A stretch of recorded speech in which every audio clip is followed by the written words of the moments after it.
Alright guys, have to go back again today. I hope you're all doing well and enjoying your day so far. And with iLLeY officially returning to the OpTic Texas starting roster, the question has been raised, will this team get significantly better again going into Major 4? The team seems to believe the vibes, the chemistry is back in business. They've been playing really well in scrims apparently the last couple of days, but does that mean it's going to translate into a LAN environment? Most people suggesting it will, but it's certainly going to take iLLeY to turn up massively when we get to Major 4. Very much intrigued to your thoughts in the comment section below. Hit the like button if you enjoy. Subscribe if you're new as always. I would greatly appreciate it. Really upset the channel. Thank you very much indeed for doing that one. First, this from Electrify still kind of taking the mick out of the Call of Duty League right here in the Challengers format, which is still causing all sorts of drama the last couple of days. We've certainly seen the likes of Doug since Martin. We'll see some tweets from him here in a second about the frustrations with only 8 teams going to the Challengers World Championship, the format in general, which is really effectively screwing over a lot of North American teams that are arguably better than a lot of the European ones that aren't going to qualify regardless. Some teams, of course, are there anyway, but yeah, really difficult for many organizations and many teams that were expecting a 32-team plus type format here for the Challengers World Championships. There's only going to be 8 teams in attendance, and of course some of those will come from certified regions around the world as well. This is Doug says, going to make a YouTube video talking about the Call of Duty League today. He is officially a substitute player on the Boston Breach, so I guess he has a substitute-esque player type of contract, right, which might mean that if he says something rather out of line, which he might well do based on his words right here, that fines could be on the agenda, but I'm sure he doesn't matter too much because he wants to get these thoughts out there, right? I'm kind of surprised in a way that more pros haven't maybe talked about this because, like, this is the second tier of the Call of Duty division, right? They've got the Pro League, got the Challenger side. If the Challenger side is terrible and doesn't support the players and it's going to force people outside of Call of Duty and away from Call of Duty, then, you know, you're going to have no progression right through the ranks of Call of Duty play, which is just terrible for the league in the long term. And Doug certainly understands this one. He's going to talk about it in a video. He also made a petition a couple of days ago now to change the Challenger Champs format. This has almost 2,000 signatures at the moment, and apparently pretty much every single player in Challengers, which makes sense of course, has agreed to sign this petition. Even the ones that actually qualified and an advantage, right, and benefit from this situation by only having 8 teams there as opposed to more teams, like they also agree that yeah, this is pretty ridiculous the way it's been done this year. So effectively the way it works is there's kind of like a top 4 global leaderboards, but those leaderboards are done through North America and Europe, effectively just pro points, a lot of that coming from online. So the European region that's generally more top heavy gets advantage in that situation. They have 3 of the top 4 teams globally according to those numbers, and North America, by being effectively more competitive at the top, they have less points as a result. Therefore, the only way that one more North American team outside of the Toronto Academy North American can qualify is if they go through the last chance qualifier, of which only 1 NA team, 1 EU team, 1 APAC team,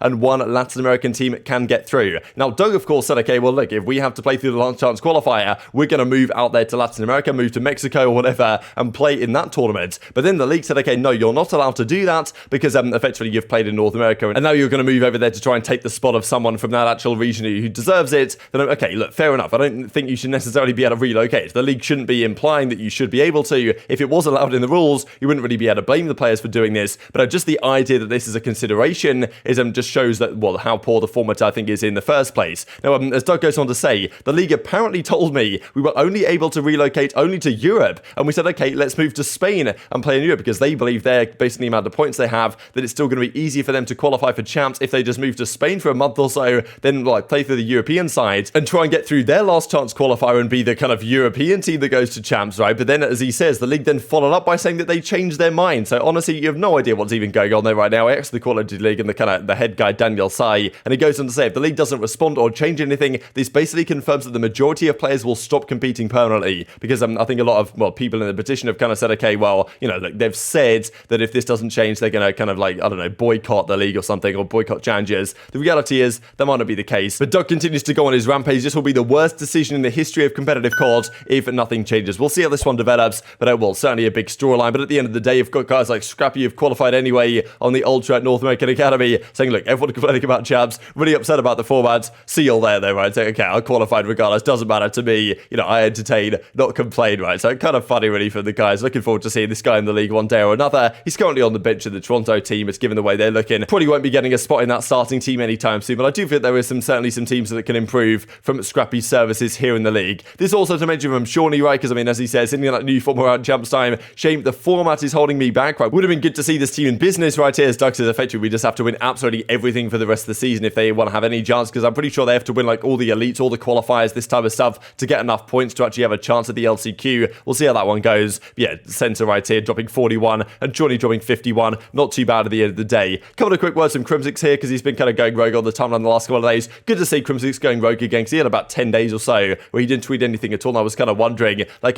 just go back in business. What's going on with Crim, man? He's not doing tweets like this. Where is the real Crimsix and what have you done with him, But he's back in business here. I do wonder if there's anything going to happen really with regard to the team situation on New York. Probably not going to be the case, but we've seen a few things come out from Paul the last couple of days. There's certainly been some talk about, okay, players that have teamed with Crimsix in the past, don't necessarily want to team with them again in the future. But he said some funny things. Of course, he's got this kind of autoimmune condition that he talked about a couple of days ago. He says one of the maybe more positive side effects in this video right here. I'll have to share for you guys as we close out the video. But yeah, certainly an idea to keep your eyes on here on the New York front, whether something's going to happen, and also what it means for their roster next season. Let's say they don't qualify for the World Championship. A lot of people are going to expect that Hydra is going to walk away from this team. And if he does, Crimsix's entire career has had at least one kind of star player on his team. And especially in the last couple of years, he's not been a star player himself anymore. He needs these other guys to turn up and drop great numbers. And of course, he himself can get the best out of them. We saw it on the Dallas Empire. We've seen it to a degree this year on New York, of course, when they won the Prime Classic. But if Hydra decides to leave, what is Crim's team for next year? Right? Can he even get any star players anymore? Has he, burnt some bridges to a degree? We'll see how it develops for sure. But speaking, of course, the team switching things around, it's OpTic Texas. 1 week away now from the qualifiers beginning. I think, honestly, the length of a break has been pretty good. 2.5 weeks or so. It'd be pretty boring if there weren't crazy roster changes going down, right? So I think, honestly, all things considered, it makes sense. The teams have some time to make some changes. OpTic, of course, have made a change, but at one they were expecting to make, bringing iLLeY back into the starting roster. iLLeY, of course, has been wanting to play for quite some time. Rumor has it, according to the guys on the podcast, that yes, the thumb is a lot better after the kind of procedure,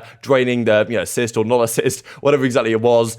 He's feeling a lot better, and in scrims, their scrims have been going absolutely fantastic as well. Now, look, we don't really know because at the end of the day, if iLLeY does come back and it's feeling good, but not 100%, is he going to say, or does he think, I can't be doing this being out, I'm just going to play with a bit of discomfort. But hopefully it's all 100% fine, but if anything has to happen through the rest of the season or at the end of the season, that of course remains to be seen as well. But the team is confident that iLLeY's back in business and ready to go. The question is though, is this team going to improve significantly with iLLeY in the roster? Because we saw with Prolute, especially online, they did pretty damn good, honestly, throughout the entirety of the Stage 3 qualifiers. They won plenty of impressive series. I think early on, Prolute had some dominant search and destroy performances, and also we had a few control maps, which were honestly, the slaying was out of control from Prolute, right? So Ace doesn't seem to believe they're going to improve all that much, but Parasite reckons they certainly should get better with iLLeY, but whether he can hit his ceiling again as he did back in Major 1, that remains to be seen. Except they're saying that as soon as they got right back in, they thought they were going to need a few days to kind of get into it, but they said they came out firing.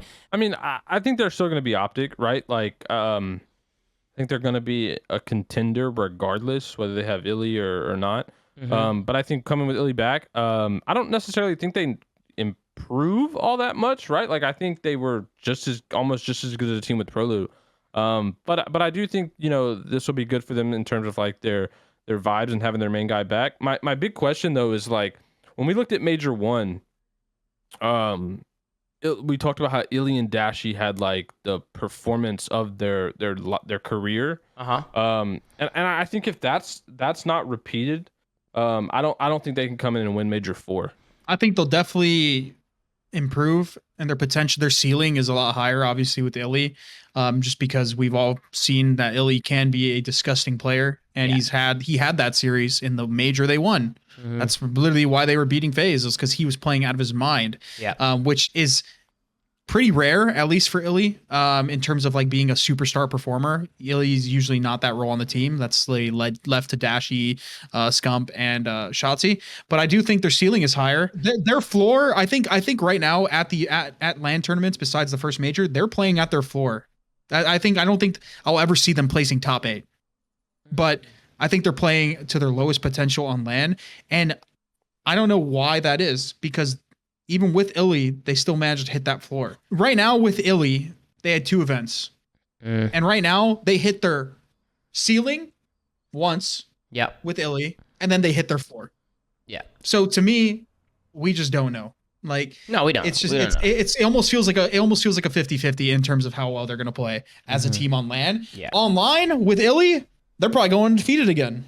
So this was the point that was being made while iLLeY was out of the team and Prolute was in the team by guys like Rambo, and he was effectively saying, look, online it might not make too much difference. Prolute can sub in, the rest of the team is so good, the system that iLLeY has helped create is so good, anyone the likes of Prolute can sub into the team and have great success immediately. But on LAN, it's going to be a different story, right? The fact that Prolute was pretty much a rookie to that kind of LAN situation, iLLeY, lots of experience on it. He reckoned that iLLeY is a critical factor in terms of communication, keeping the team grounded, as we saw, let's say, in the kind of splashy situation, to make sure the team doesn't lose their head and focus up for the rest of the series. And that's where iLLeY in kind of situations like that, and also in grand finals, where he performed massively right in that series they won against Atlanta FaZe at the Major 1 grand finals. Like, yeah, that's what it takes, and that's why iLLeY is in the team. That's why he's such a crucial factor. And I think we really saw that, right, comparing their kind of performances at the start of the season to more recently at Major 3. But it also must be said that with iLLeY at Major 2, they still had a top 6 performance, right? These are their kind of placings so far this season. OpTic Texas, top 8 at the Kickoff Classic, top 4 at the Pro-Am Classic, and 2 top 6s at Majors, and then, of course, 1 victory at their home major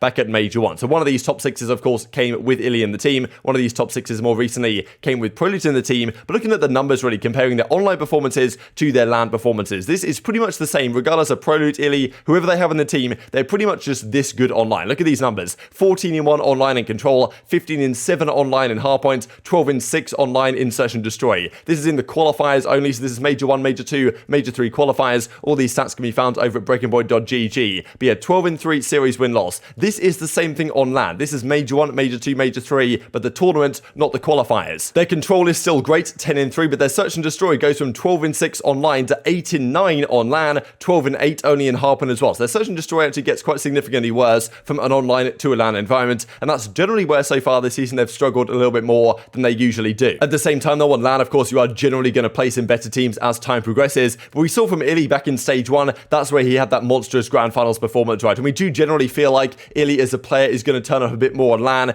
In the Grand Finals against FaZe, he had one of the series of his life, there's no doubt. Him and Dashi were certainly on fire that tournament, and that was a critical factor for getting them over the line there, right? So I think that probably Parasite is on the money here. I think they get better. Online, I honestly don't think there's going to be too much difference. OpTic seem to be great in these kind of qualification matches, regardless of the situation, but on LAN, when the pressure's on a bit more, I think that's where iLLeY is going to bring a bit more to the team than Prelude did, certainly in terms of leadership as well, that they certainly recognized was an issue for them during Major 3, the actual event itself. And even if iLLeY plays to his floor, this team is probably not going to place any worse than top 6, as Parasite says, but if he plays to his ceiling and his ability, they've got another win on the cards, which they might not have had with Prelude in the LAN setting. Just to finish off here with a few more beautiful Lionman cards, looking at the top 3 from that tournament. Toronto Ultra, of course, look at this 99 on the SMG right here. Of course, I'm pretty sure he gets a +5 to these numbers based on, well, effectively their placing at the event. But just goes to show, like, the Search and Destroy from CleanX was incredible. 27-13 in first bloods. That is such a ridiculous number. His respawn KDs might not look quite so good, but that doesn't matter much when you've got the guys like Cammy turning up as well. But look at this Search KD. Banter's a 0.89, but it's a 1.33, 1.34, and 1.42 for the other guys over the course of the stage. Banter, I suppose, being the enabler for the rest of these guys. But I mean, yeah, with the Search and Destroy numbers like that, they're going to be hard to stop for the rest of this year. That's pretty much what they did last year. Split the respawns and then win all the Search and Destroys they played. The runner-up, of course, was Atlanta FaZe. It's Cellium. It's actually Simp, technically, with the best performance of the stage. aBeZy, I think, certainly played better this time than he did before, but second place, again, for these guys, getting used to it at this point. But here we go from the winners. Seattle Surge, 99-99 for both Pred and Simp. MVP, I guess, goes to Pred, but look at the consistency. And, of course, accuracy as well. Got to give him an awful lot of credit, I think, here. 8-1 record over the stage. They won all their series, of course, at the Major. They went 4-1 in the qualifying games. Mac played great as well, but accuracy, got to give him some credit, because not only did he bring the intangibles, but certainly he was a good performer as well. 19-7 in terms of first bloods, average damage per round in the purple in Search and Destroy. That's what you expect out of the Iceman. And just to finish out with this clip as well here from Gersh, but very much intrigued to your thoughts and all this stuff in the comment section below. Hope you guys enjoyed the video. If you did enjoy it, hit on the like button, tell us YouTube gods this is a good video, and I'd like you should see it as well. And I've grown the competitive Call of Duty community. Thank you as always, take care of yourselves, and I'll see you next time. What is... This guy's got McLovey. That's his fucking avatar. What's going on? Hey, yo, I didn't know Pat was in here twice. Von the Horror Elite, what's going on, bro? There's nothing like Hey, what's up, man? So, like, iLLeY is, like, mad underrated. So, my question is for X, because, like, everyone says X had a Mickey Mouse ring in the, World War II. So, X, if iLLeY was in the league in, like, World War II, like, do you think he still would have won or no? If iLLeY was on EG? So, if iLLeY was, like, in the league in World War II, would EG still have made, like, the Mickey Mouse run or no? Oh, absolutely. I don't know, if you were able to watch much of the tournament, but I will run you through a quick recap of World War II champs. Came in, had a dicey group stage. Only had to lose one match against OpTic to be out. 3-0'd them, sent them home per usual. Damn.